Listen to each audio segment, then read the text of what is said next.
皆さんこんにちは、こんばんは。ヘロー、アンニョン、猫です。今回はオタクのみんなが楽しめる内容かもしれない。第1回目のね、日本語に使われている文字のお話をした時に、それぞれひらがなやカタカナで受ける印象が違うという話を少ししていたと思うんですが、これがね、最もよく現れているのが擬音語や擬態語と呼ばれる言葉ですね。オノマトペなんかもそうかな。音や状態をね、文字で表すための言葉になります。これは漫画本を読んでいるとよく見られる言葉なので、日本の漫画をオリジナル言語で読みたいという方は、その質感の理解をね、深めるためにぜひご覧ください。さて、では早速語っていきましょうか。まずは擬音語や擬態語で分かりやすいものをいくつかご紹介しましょうかね。例えば、雷が鳴っている状態を表すときには、日本語だとピカゴロゴロゴロ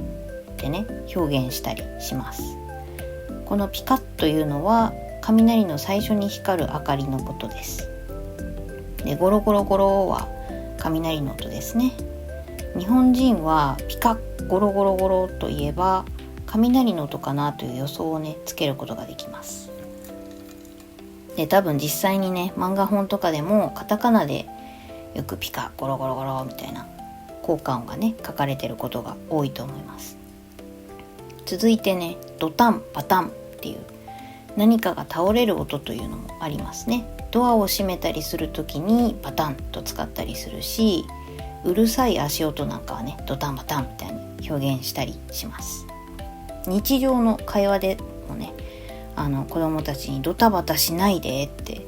言ったりするので、このドタバタっていう言葉はね、擬音語として日常でもね、使われていますね。なんか結構ね、暴れてるものを表現するときに使うかな、ドタンバタンっていうのは。続いて、音で状態を表す例を見てみましょうか。ふわふわといえば、なんかこう綿毛が舞っている様子とか、生き物のね、毛が柔らかそうな様子を表しますね。このふわふわは多分ひらがなの方が柔らかい加減が伝わるんじゃないかな。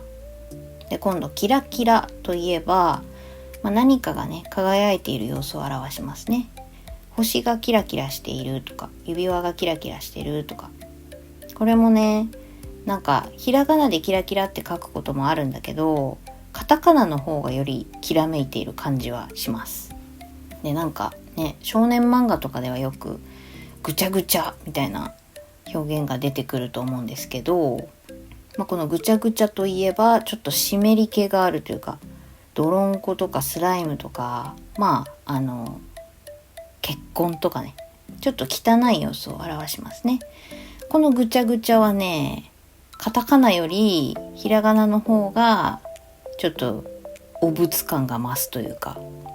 不思議でしょ。で、さらにこの擬音擬態語っていうのはキャラクターの性格とかにも使われたりします。オタクはね、よく目にするツンデレ、ツンツンとデレデレを合わせた表し方なんですけど、ツンツンはね、結構こう冷たくあしらう様子ですね。猫ちゃんとかちょっとクールな印象です。デレデレはちょっと甘くなるというか、甘やかすというか、言葉としては飴とムチが正しいんですけど、オタクは完全にツンデレの方がしっくりきますよね。代表的な例で言うと、可愛いって言われた時にツンデレの女の子とかがね、嬉しくなんかないんだからなみたいな態度を取るのがね、ツンデレです。最近の話で言うとね、マンダロリアンはあれ完全にツンデレ。また感情を表す時にもこの擬音語や擬態語はよく使われますね。昔は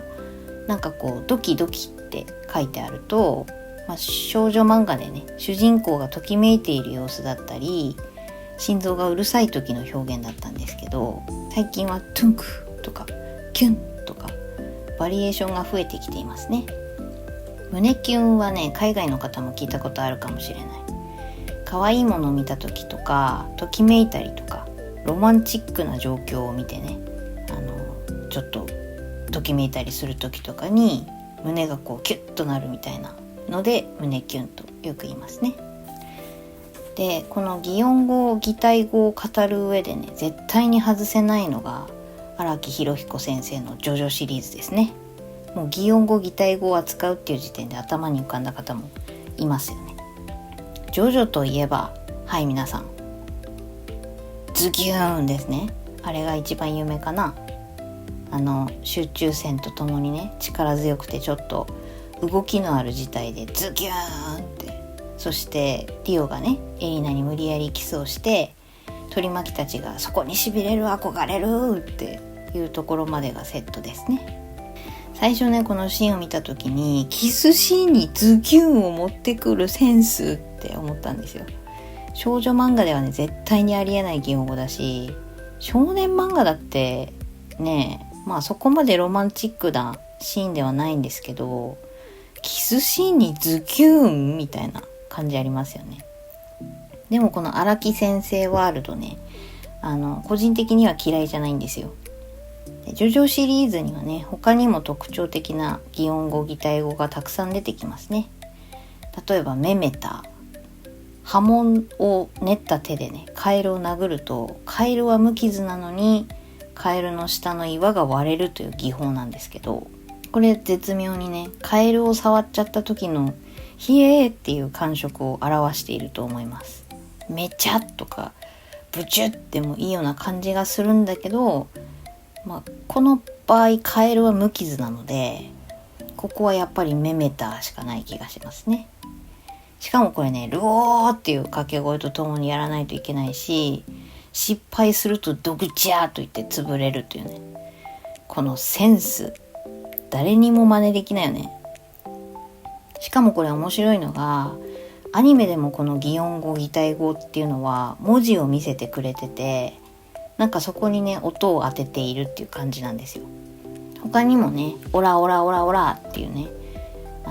打撃の時の声とか不穏な時のゴゴゴゴゴゴとかドドドドドドとかって多分翻訳された海外の漫画本だとローマ字で書いてあるのかなって思うんですけど、オリジナル言語の日本語の漫画本だとねそれぞれカタカナで表現されていたりあえてひらがなで描かれたりしていて、その微妙なニュアンスを変えて表現できるので日本語の擬音語擬態語ってすごい面白いなと思います。でねさっきも言ったんだけど荒木先生の表現って他に例を見ないというか、初見はやっぱりなんだこれって思うんだけどハマるとねセンスの塊にしか見えないよね。我が家にもねジョジョシリーズの漫画本があるので今度また一から読み直したいなと思います。ということで今回のワンポイント、日本の漫画にはこの擬音語擬態語オノマトペがたくさん出てくるし、そのままね日常会話でもたくさん使います。それぞれ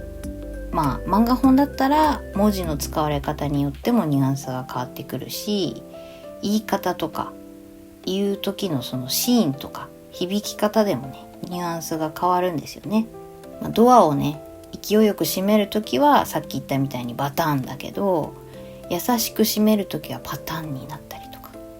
ドカンという破裂音はねどちらかというと爆発の時に使われて、バシンという破裂音はどちらかというとパンチの時に使われます。